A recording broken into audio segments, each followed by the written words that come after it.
Nandito ka ngayon sa panibagong kabanata ng Spooky Serye. Kung meron kayong mga kwentong gustong i-share, pwede nyong i-post sa aking Facebook group. Ang link ay nasa TikTok bio ko or nasa description box, depende kung sa kayo nanonood.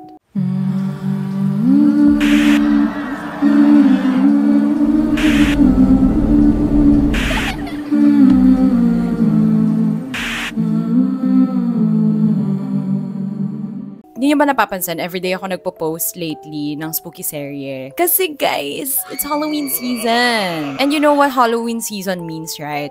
It means I'm gonna be posting every single day. For the month of October lang though, kasi mamamatay ako kung every day sa buong year. So how are you? How am I? Hindi ako nag-makeup today, as in, woke up like this, except the kilay. Yung kwento natin ngayon ay galing sa isang anonymous member. Alam niyo ba kung ano ang pamagat ng ating kwento ngayon? It's actually avocado. Diba? It doesn't seem like a horror story if you think about it. Oh, sabi niya dito, don't be deceived sa title kasi hindi siya masarap na experience for me. Bakit nga ba avocado ang pamagat ng ating kwento? Let's find out. This happened between 2008 to 2009 noong kasagsagan pa ng dengue. At akalain mo, sobrang blessed ko na ata dahil nagkasakit din ako ng same disease that time. Take note, serious matter ang dengue noon at grabe yung mortality rate. Luckily, nakatira kami sa lola ko nung nagkasakit ako. Baon na kasi kami sa utang because of me, kaya naman napilitan sila na titira muna kami sa bahay ng lola ko para may magbantay din sa akin 24/7. Dahil nga, may kaya ang lola ko and afford niya ang kasambahay. Di ko rin naman masisi sila mama kasi kailangan talaga nilang magdoble kayod para di kami maging pabigat kay lola. Lagi akong inaalalayan ng maid every time na may gagawin ako. Tuwing iihe, dudumi, maliligo, kasi ang hina talaga ng katawan ko at that time. However, there's this one time na hindi ko talaga makakalimutan at naging dahilan na rin para mapaalis yung kasambahay namin. I'm not sure if dahil nga sa akin, pero short after nung incident, nagstay na lang siya ng ilang buwan tapos pinauwi na. Normal day yon. Nagpasama ako dudumi sa CR na located sa dulo ng kusina. Ganito ang setup ng kusina at CR namin. Pagpasok mo sa arc entrance ng kusina is kakaliwa ka lang at may mahabang hallway. Sa dulo ng hallway na yon ay makikita mo yung CR at saka yung bathroom na nakadivide rin. Yung haba naman ng hallway, which is yung mismong kusina na rin, ay parang isang master's bedroom. Usually, hindi ko talaga sinasara yung pinto ng CR pag dudumi. Kasi gusto ko tanaw ko yung kasambahay namin. Naroon kasi siya lagi sa kabilang dulo ng kusina kung saan yung entrance. Kung bakit hindi ko sinasara yung pinto and gusto ko siya lagi nakikita sa kabilang dulo, ay dahil natatakot ako. Ang laki naman kasi nung bahay at sinamahan pa ng puno ng abokado na unang tingin pa lang alam mong off na. Ganun lagi yung routine namin. Good thing na rin yan para matawag ko agad siya pag magpapaalalay na ako maglinis at magpaakay. Bandang tanghali nun, na magsabi ako na dudumi ako. Usual routine pa rin, sa CR ako at sa entrance lang yung kasambahay.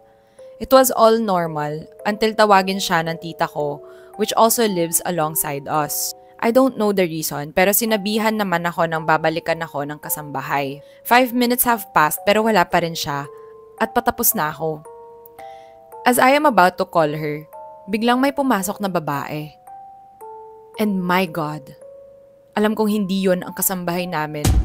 Dahil blue kasi ang kulay ng damit ng kasambahay namin that time. Tapos, t-shirt yun. But the woman that I saw was wearing a white long dress. Nakababa ang buhok at ang haba hanggang bewang. Gusto ko na sumigaw that time pero hindi ko maalis yung tingin ko sa kanya dahil alam kong nakatingin din siya sa akin pabalik. Pakiramdam ko nun, alam kong alam niya na nakikita ko siya. Gusto kong pumikit. Pero ang daming nasa isip ko na baka mamaya nasa harap ko na siya pagdilat ko. Her body was facing me, facing the aisle. Take note na walang mesa o kahit anong nakaharang. Isang mahabang sementadong kitchen countertop lang ang nasa left side ng CR kung nasaan ako. Almost a minute din bago ko na-realize na the more na tinitingnan ko siya, parang mas lumalapit at lumalapit ang distansya niya sa akin. Pero hindi naman siya naglalakad o gumagalaw. Steady lang siya, pero papalapit ng papalapit. Hindi ko alam kung paano until nangyari na yung kinakatakutan ko. I blinked. The moment I opened my eyes, nasa harapan ko na siya. sa pinto ng CR. She was tall. Halos abot na niya ang top edge ng pinto ng CR. Sobrang putla ng balat niya. And I can't even recognize her emotions since covered yung mukha niya ng buhok. Napapikit na lang ako sa takot at umiyak na parang wala ng bukas. Sigaw ako ng sigaw sa mga pangalan ng tao sa bahay namin. Mama! Ate! Lola! Tita! Kumalma lang lahat nang narinig ko na mga boses nila. Hinawakan nila ako pero hindi pa rin ako dumilat, thinking na prank lang yung entity na nakita ko. Tumahimik lang talaga ako nang iangat na ako ni Mama sa kubeta. Nakakahiya pa that time dahil hindi pa ako nakakapaghugas ng dumi, even na 7 to 8 years old pa lang ako noon. Kinuwento ko lahat ng nangyari, but they all think na baka may sakit lang ako at dala lang ng hallucination. Pero ito lang ang masasabi ko. I never watched horror movies like si Sadako. It was the first time na makakita ako ng isang ganong klaseng entity. Since yung first appearance sa akin ng entity na yon, napaalis na nila yung kasambahay namin na yon. It's been a month na rin ata since umalis si ate and need na talaga ng papalit since lumalala na rin yung kondisyon ko. So they hired a new one na galing Tarlac, which the same province ng tita ko. Let's call her Ate Pat. One morning noong mga bandang 2008 to 2009, ang nangyari is nasa sala siya noon at siya lang daw ang gising by that time since madaling araw na at hindi naman siya makatulog agad dahil nga nagpaplansya siya ng damit. Nasa sala siya ng mga oras na yon sa may bandang bintana. Bale yung sala ay nasa likod niya lang yung kusina na sinabi ko noong unang beses. Ngayon, si Ate Pat ay nasa other side which is yung bintana nga. Tanaw niya doon ang gate ng mismong bahay. Nakatalikod siya sa kusina at nakaharap naman siya sa bintana facing the gate. Sa posisyon niya na yon, makikita mo talaga yung puno ng avocado sa kaliwa at sa kanan naman niya is makikita mo yung spiral na hagdanan na gawa sa bakal na nagdudugtong naman sa second floor ng bahay. Yung garden kasi is may bubong pero nagpe-pave way naman siya sa puno ng avocado so hindi na kailangan putulin. While she was ironing some clothes na gagamitin naman ng lolo ko for tomorrow, hindi niya raw mapigilang tumingin sa may hagdan. Kasi may iba siyang pakiramdam. Hindi niya daw ma-explain kung bakit nakatitig lang siya doon. Halos ilang minuto niya rin talagang tinitignan yung hagdan hanggang nagulat siya na may malaking dagaraw na bumaba sa hagdan. Pupuntahan niya na raw sana dahil papasok daw sa loob ng sala. Nang pupuntahan niya na raw at takmang palabas na siya ng pinto. May nakita siya parang damit na dahang-dahang bumababa sa hagdan.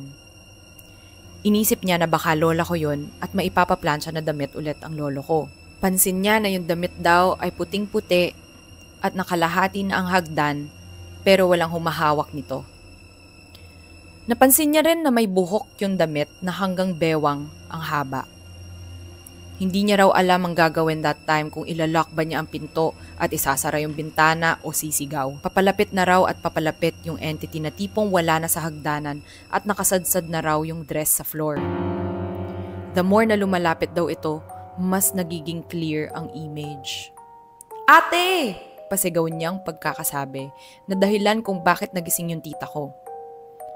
Nagising na rin si Mama na nakayakap pa sa akin habang natutulog ako sa kwarto at malapit lang din naman sa sala. Iyak nang iyak daw si Ate Pat at doon niya na kinuwento ang lahat. Kaya raw siya napasigaw ay dahil nung isasara na niya ang bintana, na-realize niya na halos katapat niya na yung entity. Kitang-kita raw talaga niya, mata sa mata kung meron lang daw yun. Sabi niya raw, may ulo daw yung damit. Pero walang muka. Walang ilong, walang mata, bibig o kahit ano. Alam niyo ba yung mga manikin? Parang ganun. Oo, bawal makinig sa usapang matatanda. Pero ang lakas kasi nila mag-usap at rinig na rinig ko sila since nagising na rin ako sa lakas ng pagsigaw niya. Nanginginig daw siya dahil yung mukha raw ng babae ay parang may gawgaw. Walang mukha, pero parang bitak-bitak yung balat. Sinubukan niya raw magdasal. Pero bigla daw humuni yung multo. Hindi siya sigurado kung galing daw ba doon sa multo yung malumanay na paghuni dahil wala raw iyong bibig. Yung tunog daw ay sobrang lakas na parang katabi niya lang yung humuhuni. Nang tinanong niya sila Mama, wala naman daw silang narinig kundi yung sigaw lang ni Ate Pat. Kaso imposible daw kasi sobrang lakas ng naririnig niya. Si tita naman, chinek yung buong paligid ng bahay kung may nakapasok na magnanakaw raw. Pero mukhang wala naman. Halos inumaga na sila kasi nanginginig raw si Ate Pat at ayaw dumilat ng mata. Pagkatapos ng insidenteng ito, nakita ko pa ng ilang araw si Ate Pat hanggang sa mabalitaan ko na lang na umalis na siya. Hindi ko alam kung ano ang dahilan, ngunit kusang umalis si Ate Pat at bumalik sa probinsya niya. They never told anyone about my experience kasi iniisip nila delulu ako. Lalo na si Ate Pat dahil bagong salta lang siya dito sa Maynila. But the experience they had with me at Ate Pat na halos same yung nakitang multo, naging eye-opener sila na hindi okay yung bahay. So anong connect ng avocado? Na-experience namin ang lahat ng iyon. Pero nag-stop lang noong mamatay at putulin na yung puno ng avocado sa bakuran ng lola ko. At doon na po nagtatapos ang ating kwento tungkol sa avocado. Can I just say na sobrang creepy? Like, kinilabutan ako genuinely doon sa kwento, especially yung part na bumababa at bumababa siya sa hagdanan. Tapos makikita mo yung buhok niya. Tsaka yung nung sa CR, lumalapit siya pero hindi siya gumagalaw, hindi naglalakad. Yung batok ko, nararamdaman ko. Tumataas yung balahibo ko. Mas kinakatakutan kong mga multo ay yung mga white lady. Pinakakinakatakutan ko yun, sina Bob. Bakit Bob? Babae sa balete. Sabi nga ni Maxi ng Drag Race, di ba? Pero ngayong iniisip ko, laging maganda yung buhok ng mga multo, no? Bakit parang wala pa akong nakitang multo na naka-braces? Pink yung buhok, o kaya rainbow colored, ganyan. Kaya mga multo na may they, them pronouns, no? Wala pa akong nakita. Sa afterlife ba ay ganon? May pala no? Requirements. Requirements, kailangan mahaba buhok mo. Pahabain mo muna bago ka magmulto, ganon. Ano ba yan? Dinodog show ko na lang yung mga mumu. Mamaya yan, meron na akong makikitang babae. Goodbye. I'll see you sa next upload.